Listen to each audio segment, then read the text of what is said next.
pathian in mi hring te min en kol la hian pathian en tum fel tak le hun bi eng kim kol tu pathian kan neya eng kim hi amaro re nan hoya ada tlata sumi va hiat pui ve thei tu ni kha van nei na ni tok mai ni pathian tum kha dal rual om lo tum dal rual om lo tia zopan pathian tum mi ti dang lam rual po ni lawa son rual po ni lawa ti chuan kan hun bi nei te kha he davidan kan dam chung ni te hi chiadan min zu ti ran che fin na thin lung kan nei pha hian na turin a han tiang deuh kan pathian ina ami te afati min khoi da nei chiar thiam alo poi mo khop mai sang kha zakwa sokret le pasari a ko khana lo tinga sang kha zakwa som ko pali kan hap le le me rimot mai ni a chan chu hun in thak na tur ani ti kan phian ni eng ting nge in thak don chu kan phre phami ana ba ma se kha kum sari na sang kha zakwa som ko le pali kha zentel nikin zentel hun to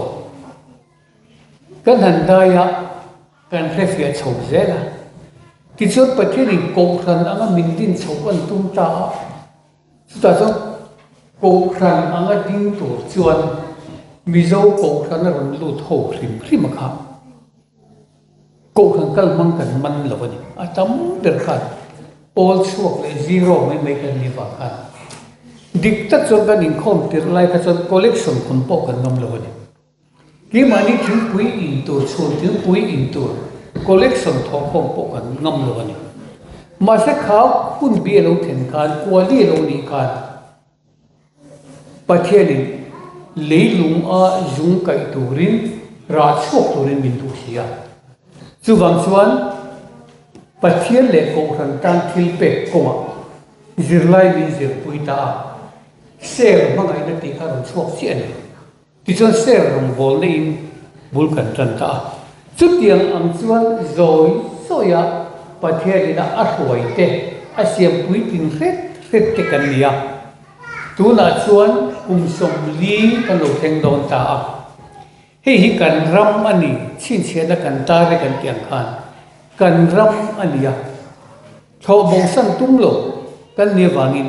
ram lo kan tum tat awangin kan in khom na tur pathian kan biak na tur biak in te le leilunga jung kai tura pathian in min tiangin building kan ti te pastor quarter kan ti te bul min ra so ti tran kan tu na chuan chu oinia po helai kan local chan akha ania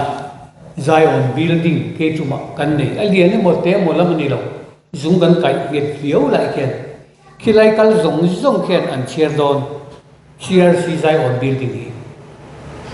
chitir am chuan pathianin malam min pan pui khet kan min siam pui ting khet ani ti kha thria ila a thaw me chu bang chon pui na en hun ro pui tak kun poi mo tak kan sang ani ti kha thria ila pathian kan riat a hun to ti hi kan ril ro om sela pathian hi kan riat tak nia chuan kan trong trai dan po hi ain her dang lam le ret don ti te hi ril ro lo om ngal sela a tha in ka ria pathian le khat thu Isaiah zia bung khat chang ni atanga chang thum hi ilo ngai thalok te Isaiah bung ni bung khat chang ni tanga chang thum thu o van te u ngai tha ula o leilung beng chiro lalpa chuan thua suye fanau te ka chomin ka ti sei liana ka chunga an hel ta sia bong pa in anei tu a ria a sabeng tung point apu chopek na a reboka Israel ho ero chuan an resi lawa kami te chuan an ngai tu alove ti in chang som le pariat ti kan cher kai le dei tiang lalpa chon ho te u ingai tu tlang tiang u in sual te chu sen lar angin om to ma sela vur angin avar le ang sen duk angin sen to ma sela beram mul angin a omang tinuam takle thu oi taka in om chuan in ramathil tha te hi in eyang nima sela in du lova in hel chuan khan de in ai zawang chu atia lalpa ka chuan chu chu a soi to ani athu kan han chiari zong zong te lalpan kan za atan atharin mal min som sak le ro se amen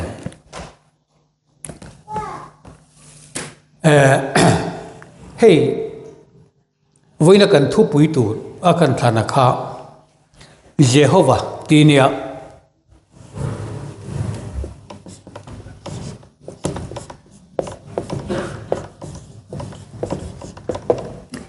hey hi Jehovah hi kan thurin na khan kan nei ni thurin pakhat na khan YHWH ki consonant vek ania alam mai hi ahre em mani pathian ming an chuwang chun alam ul samnan akaran voelan data akaran voelan data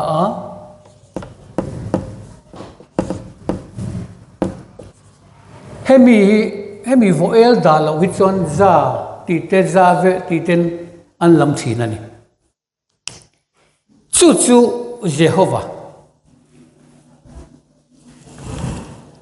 kan thurin pakhat na khan pathian YHWH Jehovah chu nge ani ti kan ringa leile van le achunga thil zong zong hi ama siam ani ti kan ring chu thurina kan nei ani ti chuanin hei thu thung an in thak hun pui an in thak hian mi hring te a pathian in puan dan hi pathian in athak tat thina ti chuan he Jehovah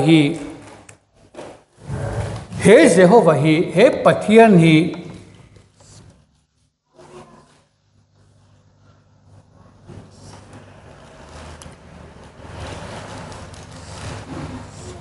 thil nung pali mangina in puang ti kan riani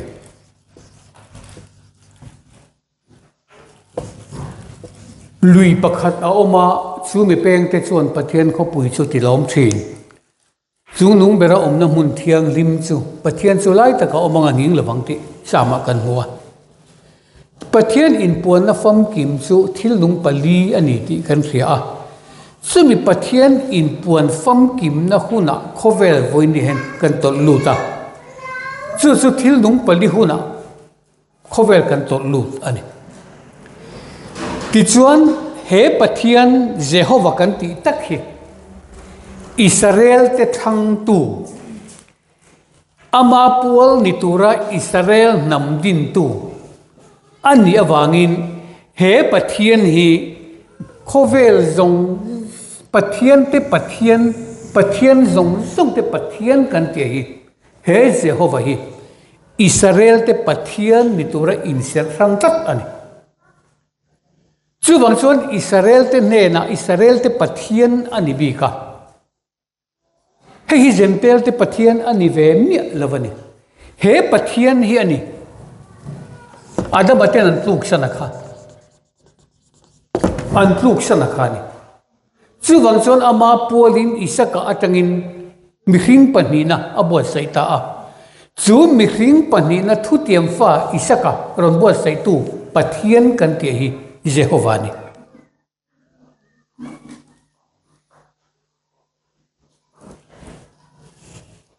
ti chuan chu anam than Israel fa te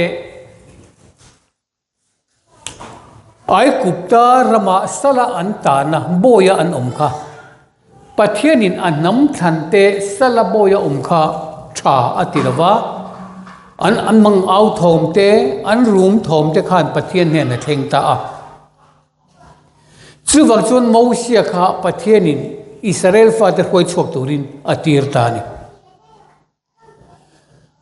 ti chuan mo sia kha mi fing tak mai ania ai kupta ram fin na zong zong zir chuak ani mi a ni lo pathian in tir don pon a hre hle ni ti chuan an ngai tua wang wanga faro ne na azuk soinga Israel fati a pathian in hloi chuak turin min tir ani ka pathian in min tir ani zuk kha azuk ti khan faro khan zona ani don ani ti ria ani le Israel fate hloi chuak tur ron tir chuak tu che chu tu nge ni tu in nge ron tir che ti in min lo zo ta khau sela eng tin nge ka tiang ate ni eng tin nge ka tiang ate chu atir tu chu pathian ani ti ria ma se kha pathian kha tu nge ani a remi lawani mo sia hian pathian in min tir ma se atir tu pathian a mo sia han a chiang mi lawani tuin nge ron tir che tu nge ni ani ti sela in ti ka chana nga tia ta chuan pathian in umakani iti don nia ati Exodus bung thum chang som le palia til pathian in mosia ne na umakani atia tina ne na chuan nangin Israel thate ne na chuan oma chuan in ne na miron tir ani iti tur ani chu pathianin ani na apuan na masaber an hial obe hi omani ma se ta hian aming ala hilmi alo pathian hian aming ala hilmi alovani oma ani thu ine na ka zel do na lo khoya pui ne na ka renga chatuan mi ka ni lo mati na ni ma se aming ka ala he chuang mi alovani ti chuan hei sang khazaria som ko le pale chan chin tha lo lu ta sang khazaria som ko le pale chan chin tha lo lu ta chu min nuwa chuan bible te kan han nei ta a bible te kan tongin min han le lin sak ve ta a ti chuan bible kan nei nuwa po hian bible hi thu in thup alo la ni reng mai ni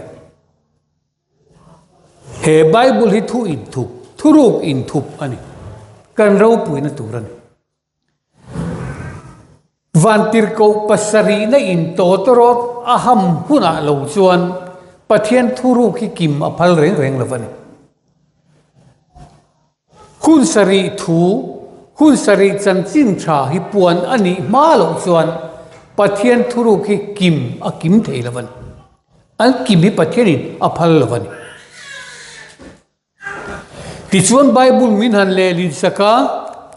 bible a chuan hei chu kan mutre umai in share the me in share phakem pathian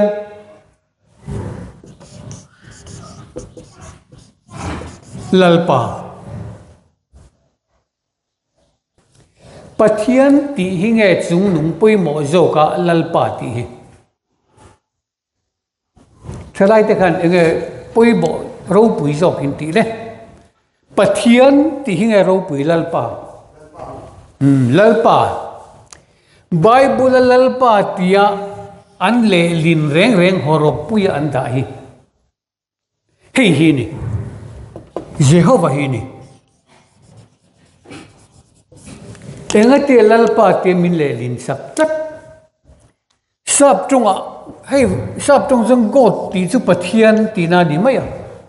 hemi pathian kan ti na hi ni god ti chu ma se kan pathian Christian te pathian ka han ti chung nun bi kan duwa ji pui te kan han mang ta dewa god pathian han te po pi pui te kan han banga pi te a pathian kan ti chu milem ho pathian bia a hian kan han da de sak muta ma se hetia kan ji a hian a chiang thei mi alawan he lalpa hi tu nge ni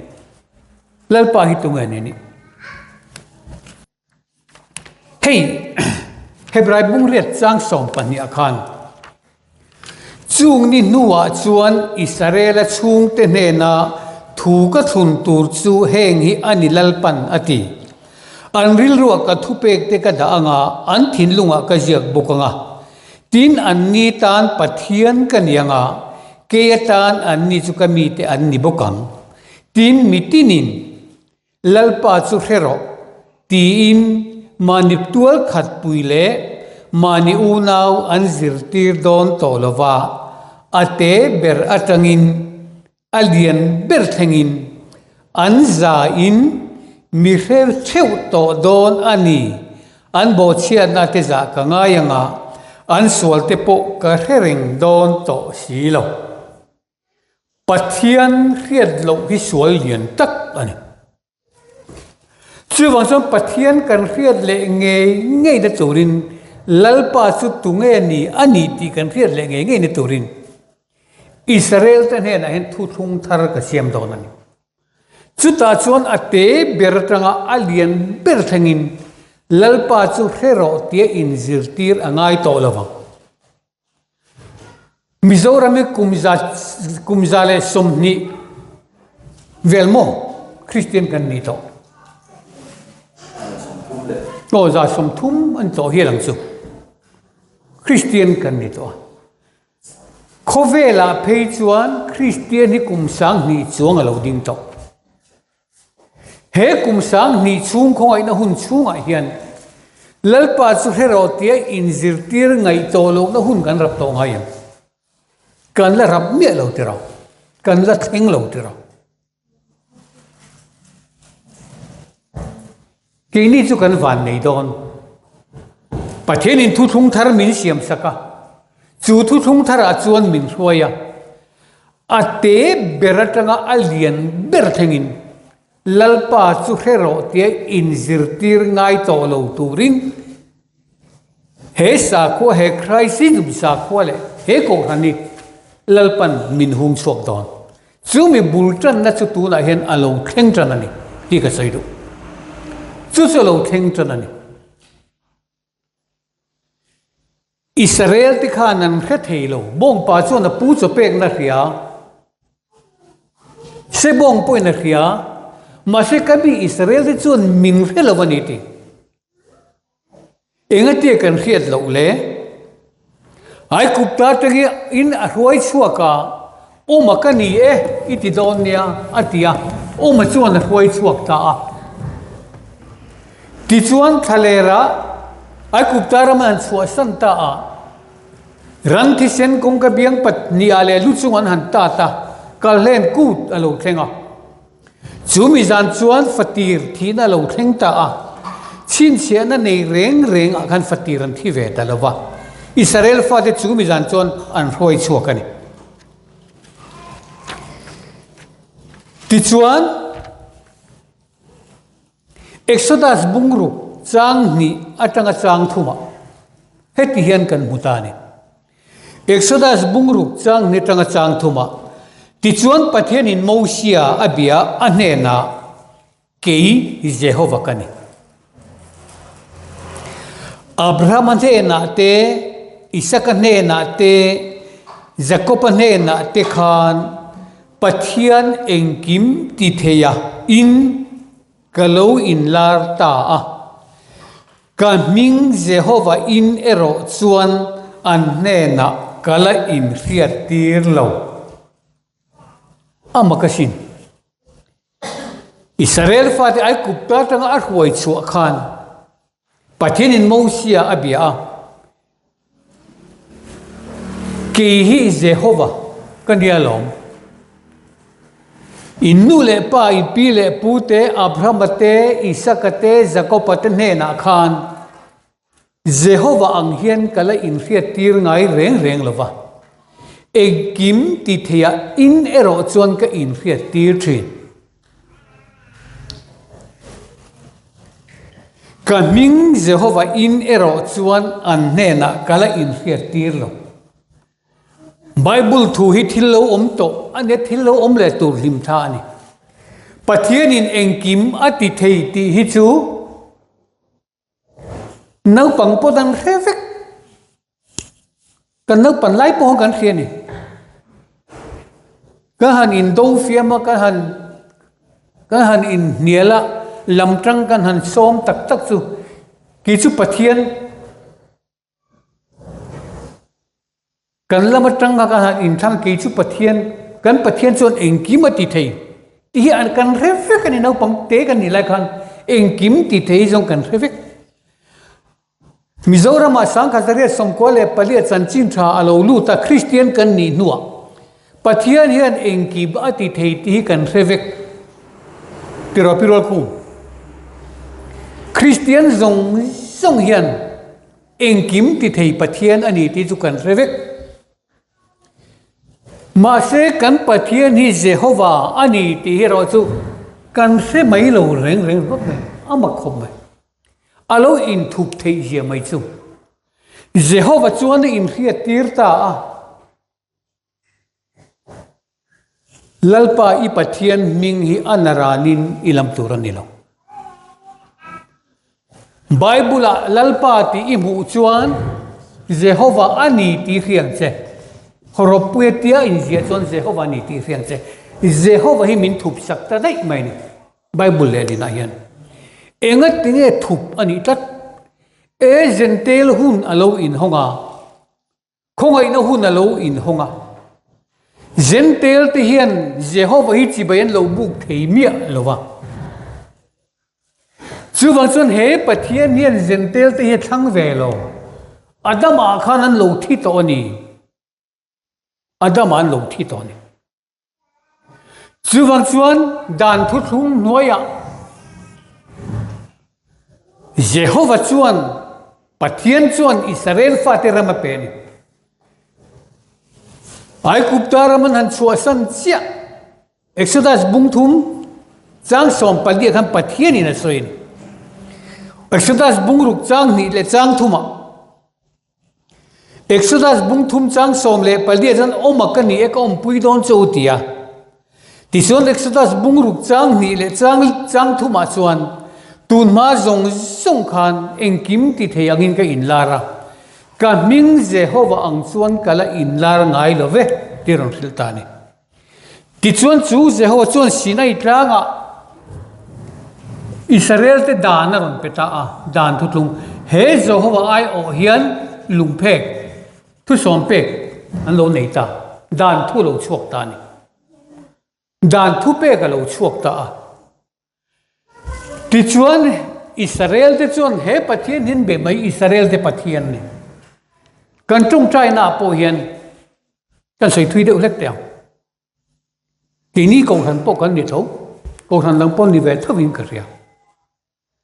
Israel te pathian hi chu chi bai kan bu kan Israel te pathian kan pathian du tak kan la te ni ani le Israel te pathian chu tunge ti taila tam tak chon pathian an ti le mai Jehovah big takhi Israel te pathian chu ni he pathian hi Jehovah ania aming long hian min an address ngai lo Isua po khan Eloi laba sabak thani Eloi Elohim hey pathian ko nani ka pathian ti nani olalpa kan pathian kan tiang hini Elohim El ti po pathian ti na tho El Sadaya lal El Sadai ka ngaya che El Sadai po hi pathian ko na tho pathian address na tho ania a ming anilo olalpa kan pathian Elohim Eloi laba sabak thani ka pathian enga nge mi kalsan pathian ti na ani ma se pathian ming anilo chu wang chuan kan pathian chu YHWH Jehovah ni chu mi chu Eloi ti poni ko theyanga pathian ti pang kan ko kan address theya lalpa ti pon kan address thia ma se chu kan address kan biak tak bai pathian kan vati ta ka khatunge chu su ni khovel boy na chu ni tu na hian an hello kami de chon an hello wani ti ani si chuan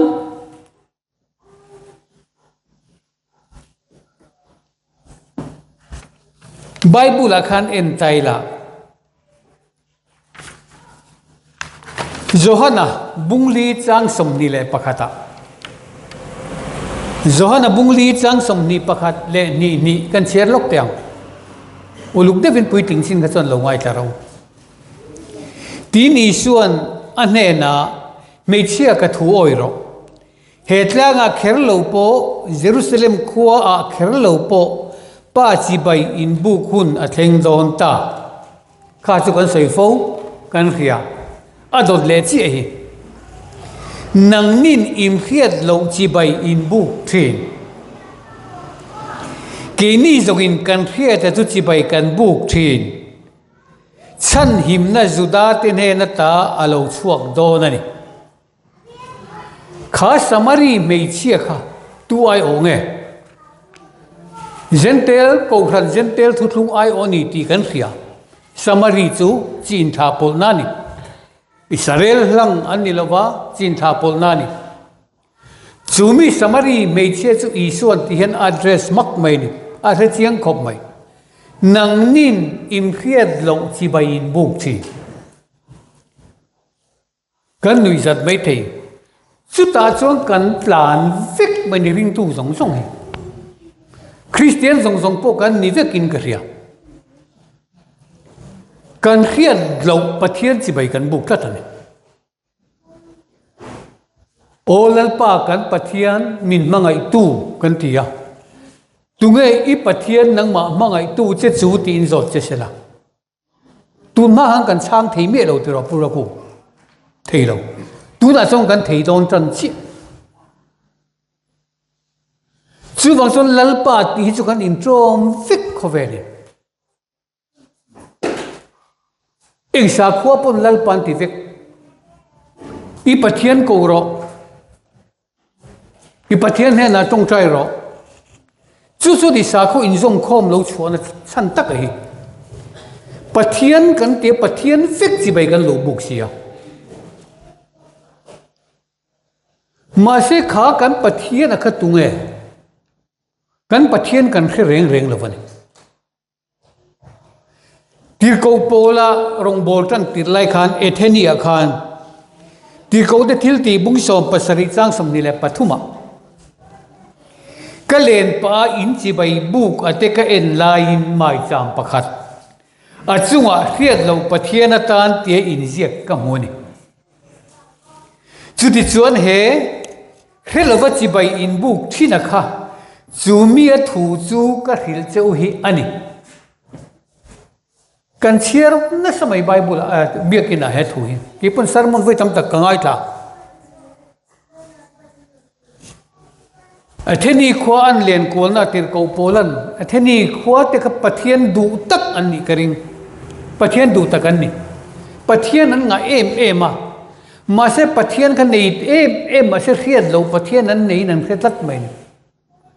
chu mitan chon khiat lo pathian atan tin mai chaman lo sia mani chu ta chon tir ko pol khan khiat lo pathian in ti taka chan chini karon sei don ti chu tiang che chong kan khiat lo pathian chan chin kan sei rei khop mizoram hian kum ja chuang kan soin kan khiat lo pathian chi bai kan buk tat nang ni chon in khiat lo chi bai in buk thin samari me chian he na ti ke ni ro chong kan khiat zu chi bai kan buk kan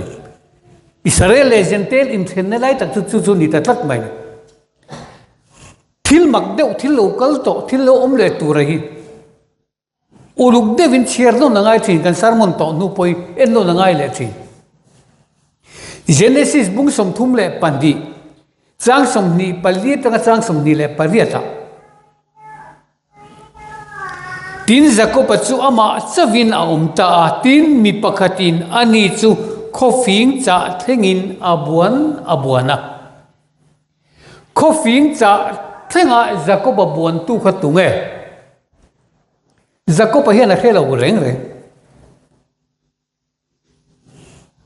chumi Jacob kunga chuan ni he nambu hi kang kal ni Jacob in lo fak na ruama kumsom ni ain lo ni chút tiền tiết chiết chuan in lo fak na ruama kumsang ni Israel kan bovani mani tan chak ai kan khorani thu thung mi thu thung fa kan tia zero pol suak mai cham tam tak kan hung suak kan rama pathian in min buana pathian in min mutira pathian in kamubanga min khila pathian in ei min khiat tira pathian in ei min mutir ti soitu kan tamlu tuk tak kan rama hian ani a mutir tu che pathian chu tunge tira min sang thei mi alawang chang thei lo turan tamlu tuk tak chuwang chuan pathian in min mutir an ti vek si wangin ani lawang ti ngot thin talawa pathian in a mutir ma se chu a mutir tu pathian chu tunge ti apoi motani Jacob hian mi pakhat abuan ni tunge a khelawani keringa bible an jek tak lawani kan khiat lo hi kan buan rei ve tu zoram po hian kan khiat lo i kan buan ri to kal san da tu bin a phal to buk si lawa mal min so ma lo chu ka chua lawang che ti tat maya mi pakhat abuan kan buan ni chu ni pathian kan buana ma se chu pathian chu tunge kan khebok si lawa chuwang chu pathian atanga chuak theu hi ain ang lo fur to mai ni yu ti pen ro pathian in min mutir an tia ki po pathian in min mutir te an huin ang thei der bai si lawa kha pathian ka ain ang lo ti kha alang tareng mai ni ko chakla ma man deu khan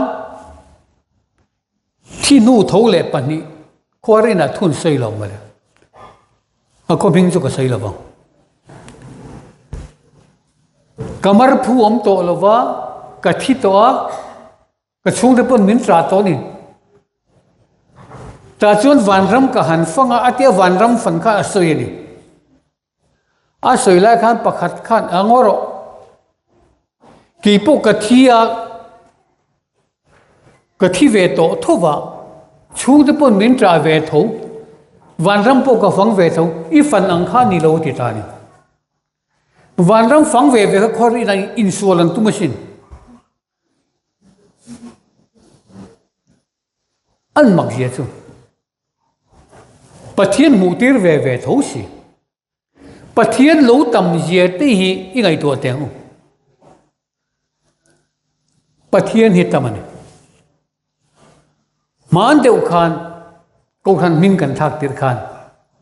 mi pakhat ta lo kala aron thing thie ka ma hin aron bok khupa pathian in ko khan mi gi thak su ati ron tia ka kai tho vani ani tak su ma se chu te rong thil tu pathian le ko ran ni mi nge thak ro te mi thil tu pathian ni ai nang lo ni chu I pathian le ka pathian ai nang lo ni chu ka ti sei jong tu ra lo pathian ni na thil lo che ka ti gam lo pathian chu na thil che niang khoi de ni lo kala ki po pathian ni mi thil bok se hoi de win ka ti ve bok sia I pathian le ka pathian ai nang lo ni chu ka ti kan pathian lo inang miat lo pathian ve ve chun ni pathian hi chu kan ti vek kan pi le pu de pon pathian thau lam chi bayan bu pathian chu enge personal name anem ni lo common name ani ban trong thei vek bai musulman ho tu ne da ngan trong trai pathian ne na hindu ho tu ne da ngan trong trai pathian ne na Buddhist so khoi angan trong trai tu ne angan trong trai pathian ne na an trong trai vek ma se lalpa Jehovah hi khero tia in zirtir ngai to lo turin in ne na thu thung thar ka siam sakam chau ati chú vang xuân cú mina bul kan trăn chầu anh vang nghe cùng som đi kan xuân cái to đó nó vangin chú vang xuân giải on nấu bằng sikula nấu bằng zong zong in kan pathian ning chu Jehovah ani ti an reflect tu ran ma ni tual khat pui ne na zirti rangai lawa tuwe ni tual khat pui ti tak kha tual khat pui hi ki tu ma mi zong zong hi in tual khat pui ne reng reng lo Israel ten tual khat pui an ti chu Mosian dan noya in ti ti kha pathian in dan pe ka khan tual i that tu ran ni lo tual i that tu ran ni lo ti thu pe ka pe ni nimasele Israel te khan kha thu thum kan bo chet si chuan sabat an ser lova sabat an ser du lo na an lo thok ani chuan lunga den lum thei ni tat mai ni an lo ui re ni chuan lunga den lum thei ni mà sẽ khá mi khá đen lùm ringot don sẽ tuol thatan ni don xia chứ ở trong khá mi khá tuol khát ni lawa an xia mà ngay ta ni tuol khát ni lawa an xia mà ngay ta anh tin nghe tuol khát chung khát ta ni lawa an xia thế yang Israel chung có minh diệt na bu an minh chuan chung chuan tuol khát ni chứ văn chuan Israel chung có minh diệt na bu an minh an thái chết ta tu na trong kan chung kwa in ni talove antia kha sabat bo chiate kha dan bo chiate kha dai po na an hoi chu ka lugin an deng lum ta chu ta chon tua lan that da lawan a chan chu an tual khat pu ni to lo Israel chung ko mingziak na bo mingziak ani ve to lo wangin an chung ko ni to lo wa an tual khat pu ni to lo wan Chuan chuan tuali that tur ani lo chu tiang buk chuan ma ni tual khat pui hne na chiang thei toem ma ni tual khat pui hne na ke tum mi thing zong zong hne na hian lalpa chu herau tia inzitir angai don lo ti na lamani lo ma ni tual khat pui hne na lalpa chu herau tia inzitir angai to lovang theng mai don Zai on nau pang sikula in khilanga puitne kan songa me chepol in soinga lalpa chu khero tin jetir ngai lo ni mai lo mi chu se lo theng don ama yang kan kha thei le ne pathian kan kha thei reng lo chu a sun zakko papo na lo buan re kho war theng ani buan ni a buan hi re lo ni pathian a buan na Israel buan chuak kan tia Israel buan chuak na tak kha pathian a buan chuak na jok chu ni tunga ni ini nang tunga ni Jacob anti to lowang chenga Israel anti to zokung che pathian le mihring ibuan in ne ta sia voine po buan fo tur kan nei tat khiat lo hem pathian ni kan lo chai na sakhop maya kan ngai to tak tak pathian in min thir tir tak bai chu o Iminga wagin ramhoi te kan not chuaka iminga wagin cho te kan ngei thina tani na I omin kan chea khang zong song kha a thon hian a lo tlan theina samange ti kai to ni pathian khemia lo hian a lo tlan theia pathian tiring chung sian pathian kan lo thelo thei tat Ti chuan Israel te dan thu thung a lo top khan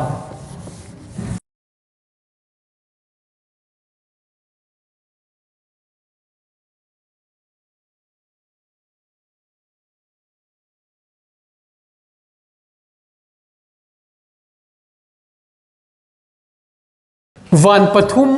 kan sui thina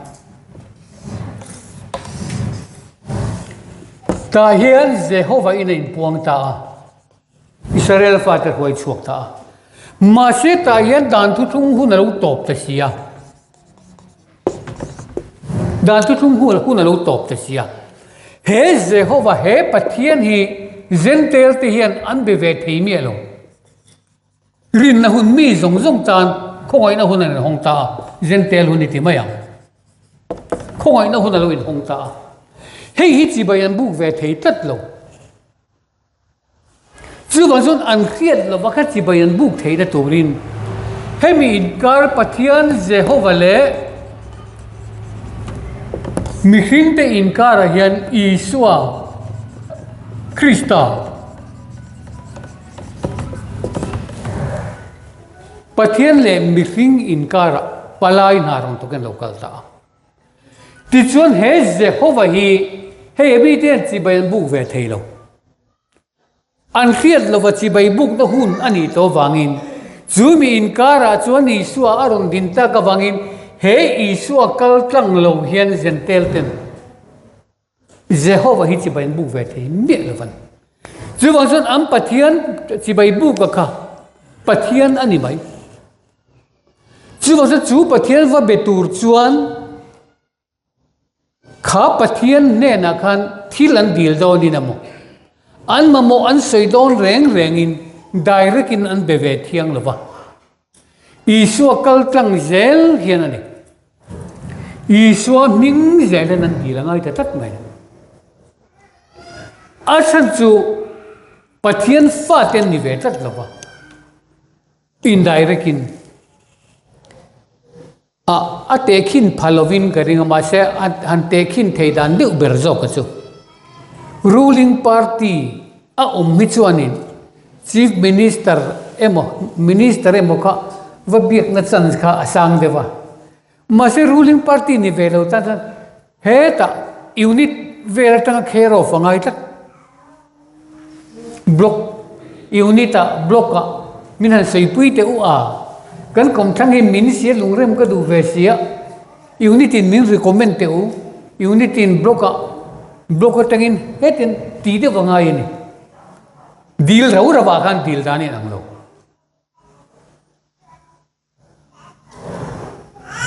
party mi chon a tu jing chu chief minister ina kavaleng lo ka thil ka vadila anti mayam pakhate ro so khatigan direct in deal thailo unit kal tangin vc kal tangin mo khati ga ti khangai ni chuti ang de lek chu ni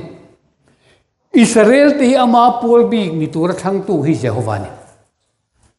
ka fa te ni dang ni lo hi chung ko dang ka nei lo ti helan chu mi te chon chung ko pa khan he na khan sei mai te pa ne na kan then mai te ma se gentel te chu hat ka mi ten nia dil ka ma Jordan rala nam tin galili chu mi te chon eng an lo mu the turin Isua Krista alo pianga chu mi ring chon chu mi kal tang chon pathian ne na thil an dil sin pathian ne na an dil po Jehovah ne na la ni chuang lo chu wa chon Isua hian tir tu ania mi tir tu du zong ti ka so tui berani ten lo me chu wa chon helai gentel kan ti le Israel kan ti kari a lalu tuk pathian kara hian chu wa gentel hun chung zong hian Jehovah hi in thup ta dai mai ne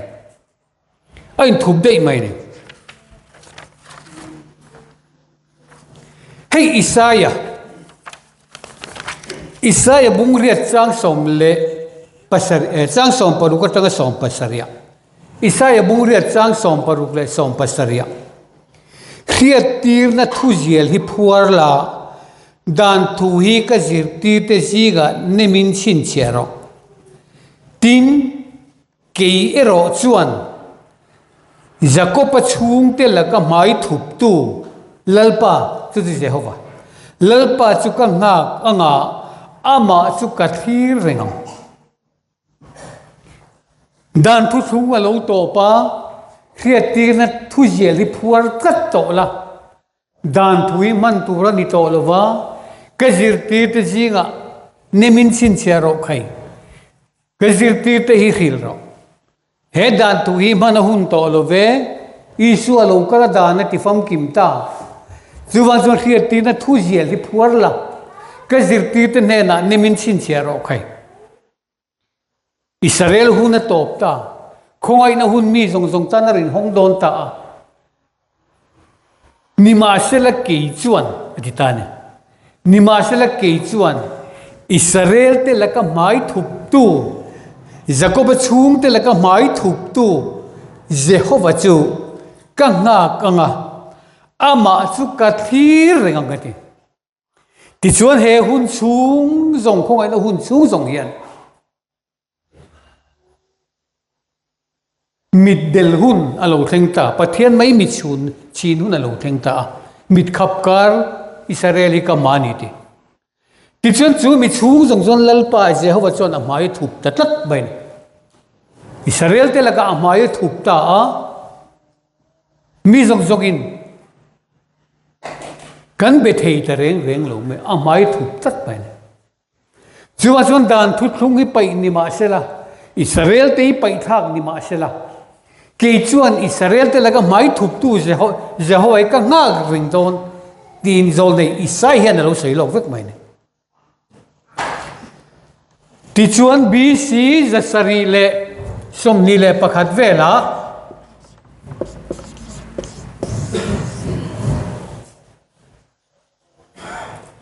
Pathianina Jehovah na afatirata na athan Ephraim chu Baala tuta a Hoses bung som pathum chang khata Ephraim an thu sei chuan khur na khopial ating thin Israel mi te jinga ngai ro pui ani miawa Baal ne na atluk china ero chuan athita ani Israel an lo tluta Baal an lo tluta pathianin amai athup santa chuan Israel hian Jehovah hi zong mule mai to ngai lo pathianin amai thup ta tlat mai ni bisi Zasari le som ni le pakhat tangkan Baal Jeroboam le Jeroboam hun lai tangkan Bethela sebong no le man bia chutarang chuan pathiani na hoi santa an laka amai thup ta mit khap kar ka ma che o Israel amata wang mai kum sang ni chungi pathianin amai athup ta tlat awangin heta hian kan soi to thin ka hela hian for ni ti ni lovin trinity khoi na huni ain hong ta ni pathian mit nau te kan ti kha atel thei ta lova mu thei tu ka pathianin amai thup ta chu wang chuan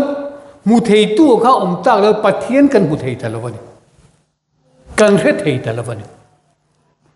ho tiu ngai tu tlang teng u in te ti kha Isaiah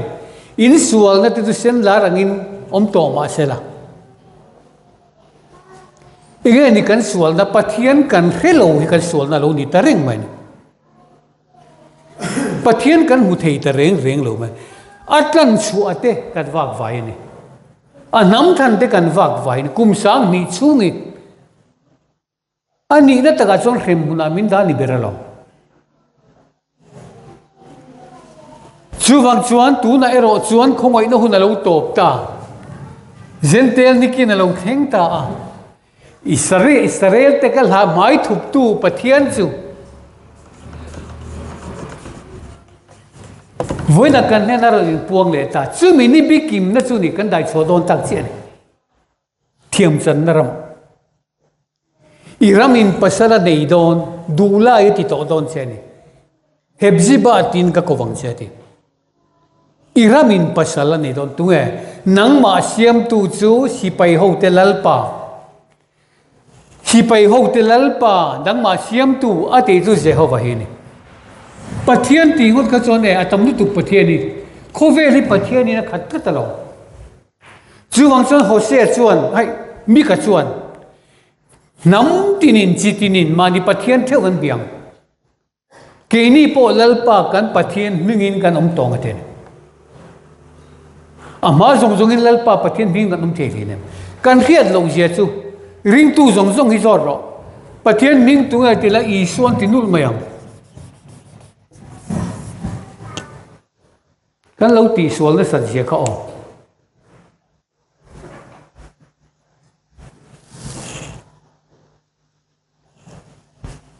chu wang chuan thil kan lo ti sual na salut tuk to bo kan ni kan pathian kan kha thei to lova กันปีเล่ปูเตขชักละมักลตาเตบีซีจะสรีได้สมนีปะขัดตั้งบูโตกะอาหารบูเรียจุบกุมสังนี่เลยจะสรีกุมสังนี่เลยจะสรีกันบูโตเนี่ยโอกันเมลไว้อินอังโลเวสติขติแต่กันตีไม่อีนั่นไงน้องโตเลยเนี่ยเฮ้ยสังขสกุลสมรุกเลปัสรีสมรุกปริยชาวเวลาคันข้าศิรมาก็มันเนี่ยเจรปุนจีสิกุลกับกันเนี่ยขติละคันข้าสตรงเขากระเทียมเวียวยังกระเรียวดูด้วยกันบาซาร์เทียนข้าเสียวแต่พอกันริมมันเนี่ยฮาร์สัตนักกันเนี่ยเราข้าสตรงอินเดียกันดูกันว่าเลยที่ยังกิมอันตรงตัวเลยกันเรวิกกันเนี่ยมาเสกกันเราชุกสมสรีปักขัดอัตังคานปังเล่ตะเราเร่งอ่ะชุดเสกกุมารกันนี่ต่อสมสรีปักอัตังคานเลยตัวนี้เลยกุมสมลีเลยสมมาติเวลตัวลมกุมสมมาจวงกันนี่ต่อมันเดียวกันสิลงว่ากัลละข้าสินูดอร์อาคันกาวกัลละว่าเบียกไม่กัตุบกัลละอุระเร่งต่อลงอามีเบียกนับปกาเฮทีเร่งต่อลงกุมสมงามังเมียละวกันอมจวนอามีก็มักอัมมักฮิกัดติรุตุกะอาโบวิกมันต่อลงก็จะโลโบวิกมันนี่ปูรามาเขียนกุมนี้เวลกอมมันนี่ปูตรงที่เองโมเชนกระเทียมเทียนโปกันนี่กันอินเบียมาเสกุมสมทุ่มเวลกอมต่อลงไปก็เฮเลต่อลงเร่งอามักลุตุอาโลเทนิลเทลุตุจู่ว่าจะมันท่านน่ะลงไงอากุมสังนี่จะสรีก็ส่วนนี้ไอ้อินอังเตลเราไม่เอาวันในทางงดจอกันก็หันโบเรย์ต่อเสียจู่มั้งจู่ว่าส่วนนี้ตรงกันเราจะว่ากัน identity เองกิมมีอะไรติดนี่จู่ไม่เรากันปะเทียนพวกอาบูฟังมันขลายกันปะเทียนนะกันเขียนที่ละเบอร์จู่สวุนเลขากันในทีนที่นี่ไม่สวุนเลขาในทีนนำกันตัวระสวุนเลขาจู่มีในทีนปีปูจะสันชินเสียนบูนี่กันนี่จู่กันละเขียนที่นี่อันเรียวังโตขบ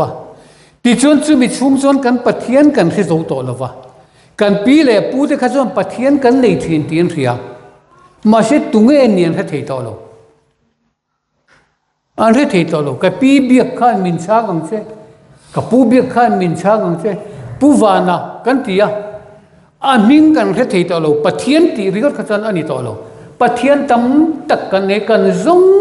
ว่ากันดับไม่เนี่ยมาเช่กันดับมุจาวตัวเราวะวันนี้ปะเทียนโจกินมีรอนซงช่วงตา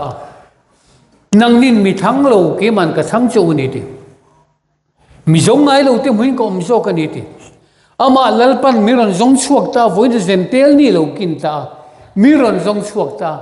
เกี่ยอินปัทยานอับราฮัมปัทยานอิสกปัทยานจักรปปัทยานเจโฮวาข้ากันนี่ที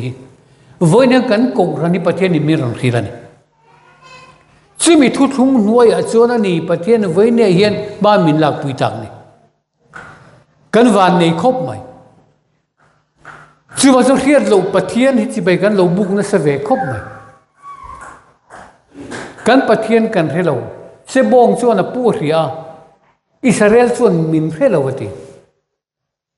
วันที่อุง่ายท้าวละเลลุงเบงเชโรแล้วปัจจุบันทุสเยเจโฮวันทุสเยที่นั่นที่ส่วนโจชัวว่ากันอันรำหันดูขันโจชัวมีปีเตะโกโคมนั่นถูกค่ะอาเลลินดานมุตจังคันอาบวยทักตักเจรันนี่ตัวน่ะจู่ตักจวนเอฟินนะจู่ตะเรียววะเจ็ดค่ะจู่ว่ากินลัลปาจู่จีอุลาตีตักที่เสร็จเลยดิกตะกินอารมณ์จู่บอลอุลาอินท่าตู้เต้นลุยรัลเล่ไอกุบตารามาอารมณ์อันบอลทินปัทเทียนเตขาไปเวกอุลาลัลปาอารมณ์บอลังเจ้าอารมณ์ติตาเฮตลัลปาอารมณ์ตีตักเจลหิน pathian te kha pai vekula lalpa rong bolang cheu Jehovah rong bolang cheu lalpa rong boli thalo o manga in ngai chuan tu rong nge in bol don thang mai ro keile ka chum te ero hi zongin Jehovah rong ani kan bol don ni chu kan khiat lo chuan lalpa rong ani kan bol don ni fi ana turam chuang lo na pathian te kha pai vek ula lalpa rong bol ro enge omjia kan le lindana kan boi vek Bible ren thu in thup ka ti kha aboi vek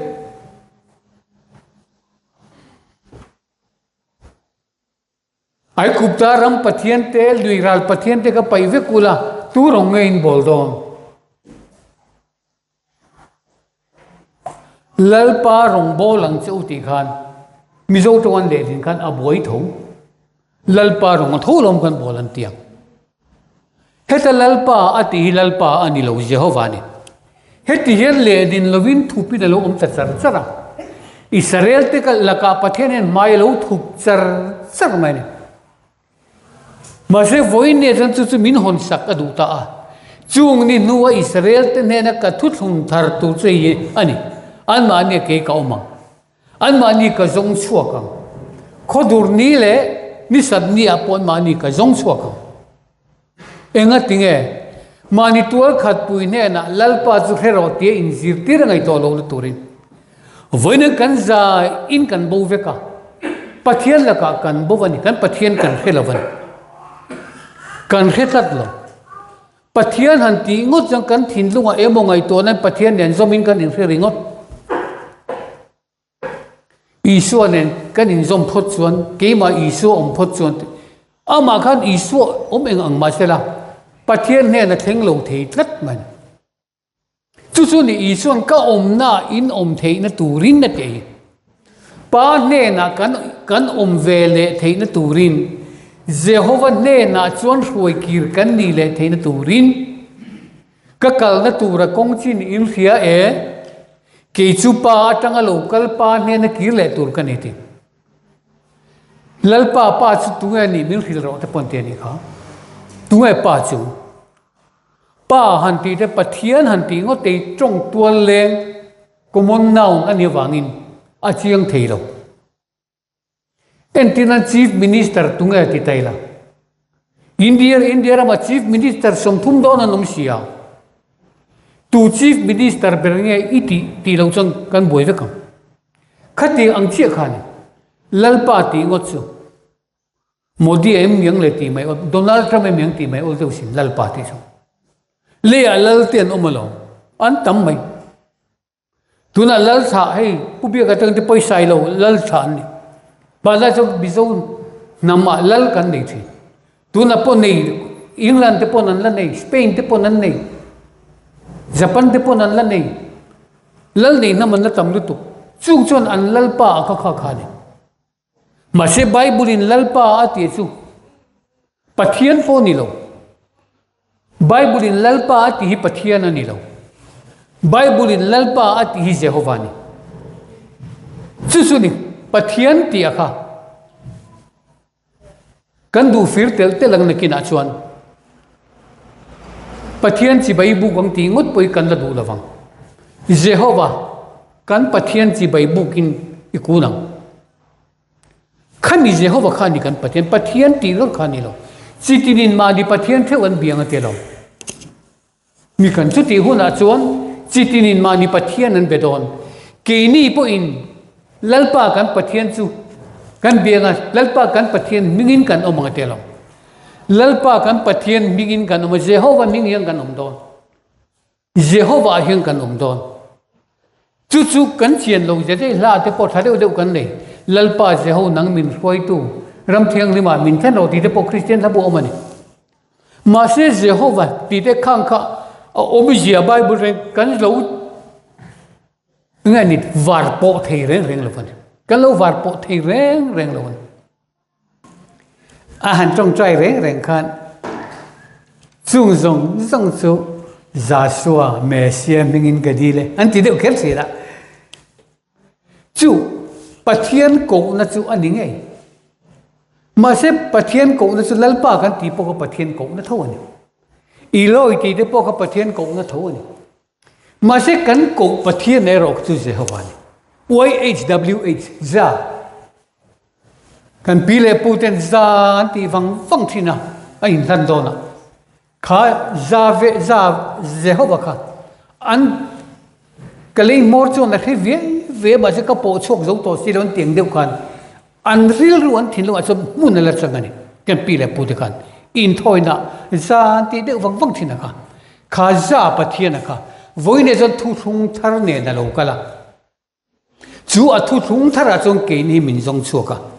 ti chuan zakopan khap a khiat lo abuan ka an buan ne ta ka khan khua alo varan ni lo chuak ta engeti lalpa chu amai ma nge ya Jehovah chu amai ma nge ya ka muwa kanun azo ta sia te ni ka chuwa chuan Jehovah ti aya lalpa alo da le fix se Bible hian Israel te pathian kha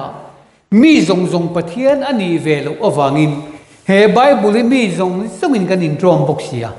chuwa chuan Jehovah da la lalpa tia an lo da hi pathian ti rani karinga he sa buko ma khan Israel te pathian chu YHWH Jehovah nia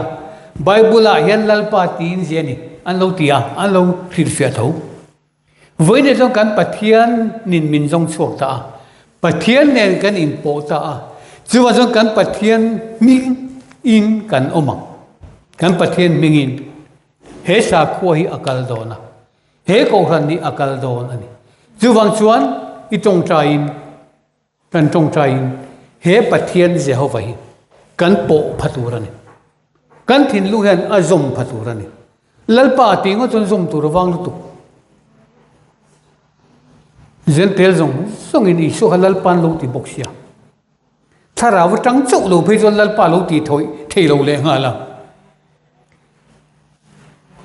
zoram tuana lal bero se te kan tia ma se kha isu kha chu zentel ten he pathian ni an biak ve the turin he minga isu minga andil khan isu Christa minga andil khan ani khan pa nen alo then chong le theya anin direct in an be theilo keni ras direct ka in matonin hei holal pa nen nei kirang uti hosian min lo voto na miti dable don sia ati min ni china min ti nunga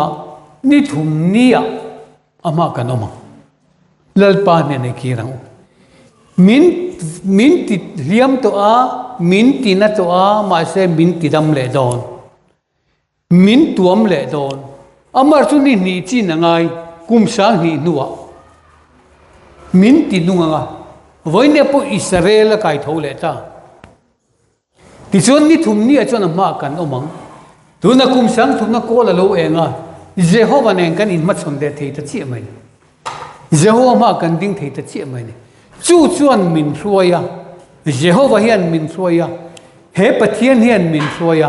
he lalpa hian min hruaya voine po kan thei ba ka pathian a chuanga Zion building ke tuma kan han hong thei hi kan pathian Jehovah wangani kan van nei em ni mal min som don chu kan pathian nen kan in zom nei iting het sawang u amata nen ui nei lawang u amata ni in peng u chu poimo kan pathian ni kan khiat chiana amata kan ni ami te le ran tlat na mun abera mo te kan ni e voine jon Jehovah min ena Jehovah min huai zel thin min huai zel don min huai zel don kan chak lo na te min pui don ram hi tum din ni don wangin chuwang chuan zentel ni kin meka tu da po chin chiana le alang zela tu na po iran ram zentel ko pui musulman ko pui bo masur zum to mai tu na po Indo na chuakan Israel thara ding chuak don zentel ni kin Israel ti boy thin tu Ismail la tha ten ni chu wang chuan voinam hun poi mo lu tu ka kan dinga lalpan ram min pe a sa khua min pe a nam min siam saka pathian chu kan hne na ta Emmanuela chu Emmanuela pathian kan hne na chu Jehovah khani za khani chu wang chuan Jehovah Jireh lalpa tlanga an laron nai tua chuak mayam hei hi chu atiang khan lalpa tlanga Jehovah tlanga voinen chung tu lalpan min khiat tir tani chu ama chu kan nena a in puang ani ama ka chuanin a soitong khan engkim ti thei chu na in khiat tir lo ma se Jehovah ani ang hena in puang ngai reng reng lo hei chu Israel te pathian ani tat chu chu voine kan pathian lo ni ta chu wang chu pathian nen a chuan kan di langa tu ma kherof te chiam po ngai lo afa te kan nia kan dil na angai thang min pe kan mamote min pe kan biak in te engkim mai hi nam choi moela tur kan ni wangin lalpan kong min hon sakret set don mar chu mi hring kan man mo mauro ke la zong khuang an tiang me ro pip te tur anga ngai chu ani lo kan tho angai kanan ram an lu vele bu ching tran ro ti mai na thok ro ti in thora in thora nei don ne ti mana ta to lo wang ti mai voine po hei in na tlanga ti sang sang na tur tur lin lo ti ya zai on building ke tuma ka han hong the ya kan la ti zel don nei pathianin tu la ti na pe kan la ti zel don lo ngai reng ma ro leilu ka mi te u leilu a hen zum kai tor u te ka zum kan kai don chatuan na ding tur thu thunga lalpan min hroya ama kan lalpa achu hei hi kani Jehovah kani nang ma ni thang tu nang ma ni siam tu in pu Abraham ate Isaac ate Jacob ate ne na kan Jehovah hi chong kala in khiat tir ngai lo vania engkim ti thei in a ro jong ka in puang to mà sẽ kiếm Jehovah cái này tin lalpa chu tunga ni khero ti injil tir ngai lo na buna lalpan voinen min khoi lu be cái này ti khela chu wang chuan kan pathian chu Jehovah na pang song chu cái nan khe tu ran Bible lalpa ati chu Jehovah chu mi khela wa lalpa mi tin song chu van ram an lut lawang kapa van mi du zong ti tu chan lu tang atian lalpa ti chu kan uar lu tu kan voi khat tong trai a ringot pong kan sei nem lu tu ma se lalpa kan ti khat tu kan remi elevan kan ti liam mai men lalpa kan pathian kan pathian kan khisi lo kan lalpa kan lo re lo kan pathian kan lo khisi lo kan lo bo re em mai chu ni ba la khana tluwa a thita ni ati chumi chu ni mi ron tlan chok le ta chu Ephraim ta ma chu Israel ji dinga chu lalpan voine bin tinunga ama kan omta pa le fa pa thin lung fa lung po pa lama tiang kan pathian nen kan in zong chuaka nang chu zon chua kalsan lo khopuin tiang che a tiang kan he kan pathian nen min zong chuaka ni he pathian Jehovah yan tu ma zong chuak lo dik tak chon mi testimony ngai tharo Jehovah min suai Jehovah min zong chuak ti fak thei hin tam lo khopang eng ka bua ka thin lunga lo ri to ta tu ti khati ti ni vek tir ko po le de po ngai to chiang te kamali ela ke bula sei lien dan farisai te aya farisai ne damaska da ya eng ina ron chum chia khan an khiat lo je chu lalpa tunge ini reng lalpa kha reng ne lalpa tunge ni ti mai se lalpa hi tunge hei kan thian pa pakhat thian dar lon lama hen kazina tia kadai kala choka an kom tanga ekina oma dai in thiernan khani chanchin bu banga om kha kan là ringota Christian tlang au hi lo ne tia ta chuanin Christian tlang au khan boy bova ti hi lo ni ka ti boy bova ti kan thlen in pa khan ya ti ngai tua mi lo khan ek in pan boy bova hi tu nge ni boy bova hi tu nge ni ka ti thawak mai kan ngai tua chiang la thlen in pa Christian tlang au ko ma in ka lo salik ki lo a ka ho chou le kan zak em ka ba a tiang deu ne lal pa hi tu nge ni kan ti ma kan reng lo ne o tu na jong kan thin lung lal pa na ti har ton zakopa na buan na hello mi tu em Bible po hen maro mi tu ine mo abuan na buan na ti ra tu nge ni reng lo ma se nu chu neng ti ati lal pa chu amai ma nge ya ka muwa Jehovah ka muta eti na ni ka lal pa chu Jehovah chu mai ma nge ya ka mo ka nun na zo ta si ati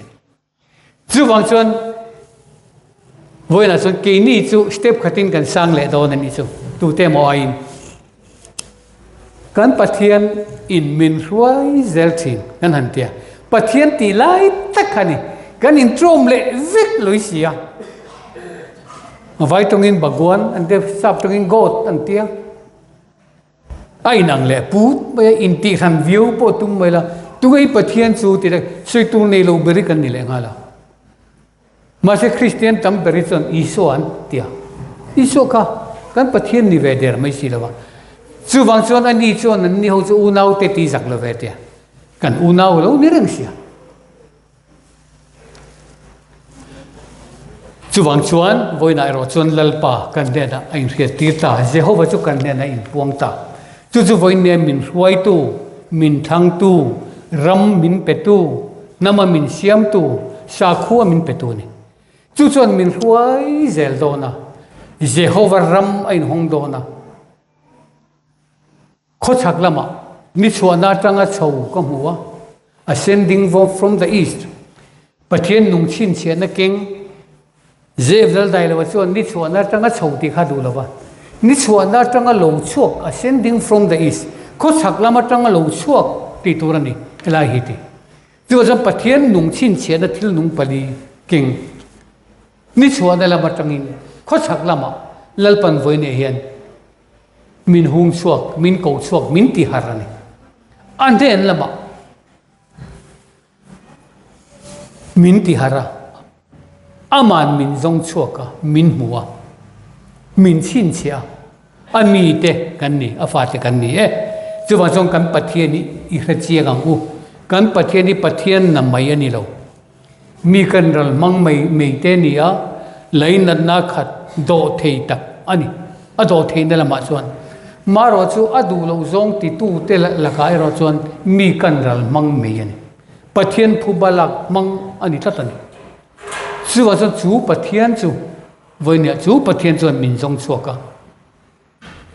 min mangaya min thang tu nia kan hne na che na tuma ama nen khoveli lo turin voine pathian nen in nei na kan luta chu me wang chuan lo cho poi kan bo sai ani lo cho bo sai thei ko rang kan ni chu wang chuan in kan in du te poi atra kan in chuan te poi tra kan lo em te poi ngai pathian tang kan in pek po ngai kan pathian kan mangai po ngai anin min mangai sia chu wang chuan kan pathian Jehovah I mangai ang u aram tan thei top choni thokang u lalpan heta hian ram adin don chumi lo tu te kan ni ti riang u le chung chu kan soi thei ni sela kan thuan soi te lalpan kan zata athari mal ni som sak le ro se amen